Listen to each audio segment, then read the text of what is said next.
The newly purchased perlite ball pressing machine needs to pay attention to a lot of matters, because it is a new machine.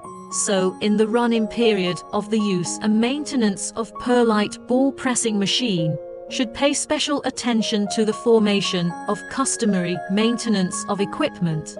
With the continuous innovation of the ball press industry technology, the types of products are also diversified.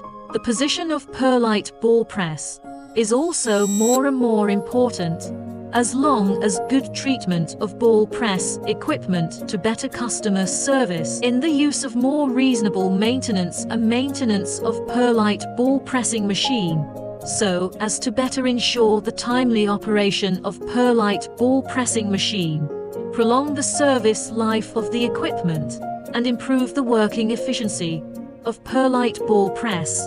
In the run-in period, it is necessary to carry out the correct maintenance of the ball press.